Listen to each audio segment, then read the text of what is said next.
ډیرو ګرانو او زړه ته رانږدې ماشومانو، السلام علیکم.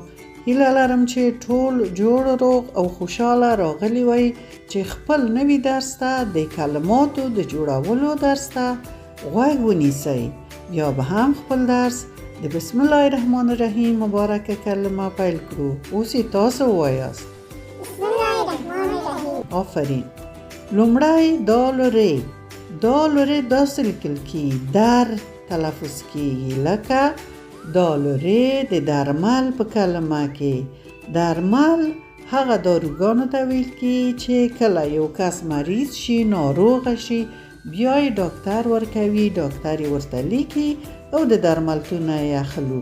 ګورئ چې تاسو لاس ور نه وړئ، تر څو چې مورجان یا پلارجان نه وي درکړي، تاسو به لاس نه ور وړئ چې ډیر خطر لري. دال ری در. در د درمل په کلمه کې د دال ری سره یو میم لام راغلی، مل، درمل. دال ری د درمل په کلمه کې، در درمل. او اوس زال ری. زال ری داسې لیکل کیږي او زر تلفظ کیږي، لکه زر د ذره په کلمه کې.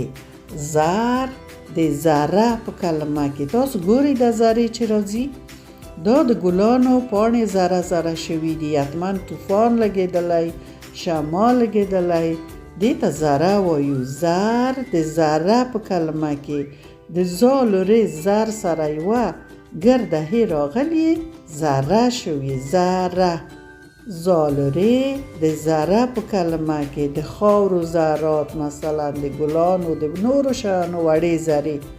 او اوس زیوري. زیوري هم زر تلفظ کیږي او داسې لیکل کیږي، لکه زیوري د زرافه په کلمه کې. زرافه ته وګورئ، دا حیوان چې اوږده غاړه لري او د ونو پاڼې خوري. دلته وګورئ چې دا څومره لوړه ده، د ونو پاڼې خوري.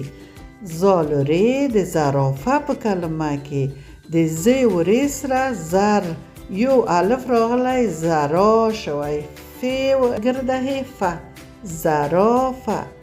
زر د زرافه په کلمه کې. زال ری زر د زرافه په کلمه کې. نور نوی تاسو درس پای ته ورسید. الله مو مل شه. د خدای پامان.